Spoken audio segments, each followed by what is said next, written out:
সিরাজগঞ্জে ঘটে যাচ্ছে অলৌকিক ঘটনা।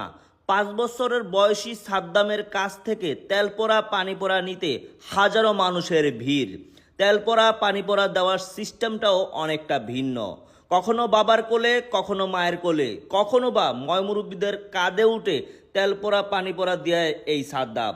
হ্যাঁ সুপ্রিয় দর্শক, আজকে আপনাদেরকে জানাবো এই সাদ্দামের কিভাবে তেলপোড়া পানিপোড়া দেয় এবং কোথায় থেকে পেলো আর কতটাই সত্য এই ঘটনা। তো চলুন আমরা ভিডিওটি শুরু করি। শুনে আছে যে ছোট বাচ্চা যে করবাজি করতেছে, দেখি আমাদের এলাকায় এখানে দেখেন কত মানুষ জড়ো হয়েছে। আমার মনে হচ্ছে এখন ওনারাও হাঁটাহাঁটি করতে পারে। বাচ্চা খেলাইতে যাইতে যদি ওনার বাচ্চার ওই বাচ্চার সাথে অন্য বাচ্চা ব্যথা পায়, উনি একটা জাড়া ফুঁদায়, দেওয়ার পরে বাচ্চা সেরে যায়। এরপরে যদি উনি বড় মানুষও যারা খেলাধুলা করে ওনারা দুঃখ পায়, কয় যে আমার কাছে আসো, উনি একটা জাড়া দিলে ওই ব্যথাটা সেরে যায়। এইভাবে করতে করতে উনি পাড়ার মধ্যে কিছু বয়স্ক মানুষকেও ব্যথা রোগের জাড়া দেয়, দিতে দিতে তারা ভালো হয়ে যায়।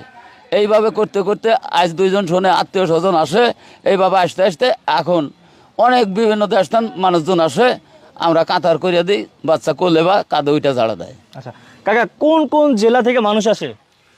সব জেলারই মানুষ আসে, সব সব জেলার মানুষই আসে। আচ্ছা, কি পরিমাণ মানুষ এর আগে এসেছিলেন? না, প্রথম ওই কাল শুনছি না, আজকে আসি। কি শুনে আসলেন? শুনে আছে যে ছোট বাচ্চা যে করবাজি করতেছে, দেখি আমাদের এলাকায় জি। বাচ্চার বাপ তো গরিব, জি। অসহায় একবার গরিব। দেখ আল্লাহ মেহরবানি হয়ে দিল, তাদের ক্ষমতা দিয়ে থাকে, তাই সবাই কিন্তু সেবা করুক, সবাই কিন্তু ভালো হোক। বাচ্চা মানুষ হয়তো আবার মনে হয় যে আমি সাইডে ঝালমুড়ি খামু, তো তখন আবার ওটাই তাক ব্যবস্থা করে দেওয়া হয়। তো এখন আমরা সেই ব্যক্তির সাথে কথা বলবো। আসসালামু আলাইকুম সাদ্দাম ভাই, ভালো আছেন? ভালো আছি। ভালো আছেন। আচ্ছা ভাই, এই যে আপনার এখানে অনেক মানুষ আসে আপনার কাছ থেকে পানি পড়া নিতে, এটা কি বলা যাবে যে কিভাবে বুঝলেন এই পানি পড়া দিতে হবে?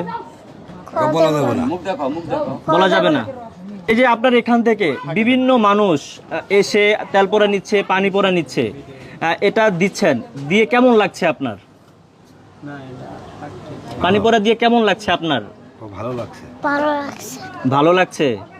আচ্ছা, আপনি যে পানি পোড়া দিচ্ছেন, এই পানি পোড়া দিলেন কখন? যে আপনার বাবা মাকে বলেই শুরু করলেন নাকি আপনি একা একা শুরু করেছিলেন? ওই আব্বুকে নিয়ে শুরু করছি। আব্বুকে নিয়ে শুরু করেছেন। আপনি কি স্কুলে ভর্তি হয়েছেন? পড়াশোনা করা হয়? কে? মানে টোটালি বাসায় পড়াশোনা করা হয়? করা হয় না। আপনি কখন কখন ঝাড়েন বা পানি পড়া দেন? বলো। দুপুরবেলা, সকালে 9টা লাগে। আচ্ছা, মানে সকাল 9টা থেকে? না, তাহলে 7টা থেকে 9টা একটু একটু শুরু থেকে বলুন। সকাল 7টা থেকে কটা পর্যন্ত? রাত্রে 9টা পর্যন্ত পানি পড়া দেন? না, তাহলে বেলা 9টা পর্যন্ত। বেলা 9টা পর্যন্ত। বেলা 9টা পর্যন্ত দিয়ে অফ থাকে। আচ্ছা, তারপরে? থাকার পরে আবার জোহর আজান পরে থেকে আবার আসর থেকে শুরু হবে। আচ্ছা, তাহলে আপনার নাম তো সাদ্দাম না? আপনার বয়স কত? 5 বছর। 5 বছর। এখন আপনার অপেক্ষায় অনেক মানুষ বাইরে দাঁড়িয়ে আছে, দেখেছেন আপনি? আচ্ছা, তাদের তো টাইমই নাই, টাইম ফ্রেশ। আচ্ছা, তাহলে আপনি ওনাদেরকে পানি পড়া দেওয়া শুরু করবেন কখন থেকে? আজান দিই। আজান দিলে। আচ্ছা আচ্ছা, এখন আপনার সাথে একটু কথা বলি। কেমন আছেন আপনি? আল্লাহ খুব ভালো রাখছে। ভালো রাখছে। কি হয় আপনার উনি? আমার আল্লাহর মাল ছেলে। ছেলে? আপনার কয় ছেলে মেয়ে? আমার ছেলে 4টা। চারজন? 4 ছেলে 2 মেয়ে। আচ্ছা, উনি কি সবার ছোট না নাকি? এটা 5 নাম্বার। 5 নাম্বার। তার ছোট একজন আছে? তার ছোট একজন আছে। আচ্ছা, আপনি কিভাবে প্রথম জানলেন যে আপনার ছেলে বিভিন্ন মানুষকে রোগ নিরাময়ের জন্য পানি পড়া দিচ্ছে, তেল পড়া দিচ্ছে বা ঝেড়ে দিচ্ছে, এটা কখন বুঝতে পারলেন? এটা আমি বুঝতে পারলাম ঢাকাতে রিক্সা চালাই। জি। রিক্সা চালাই মনে হয় যে আসি, গাড়ি চালাইতে পারি না, তোর মাথা ঘুরে আসিয়া মনে হয় যে থাকি। বেড়া কই যে তুমি এলা মাথাটা আমাকে টানে দাও, তখন বেড়া করলে যে না আমি ঝাড়া দিই। এই পোলা কি ঝাড়া দিব, আমরা বিশ্বাস করি না।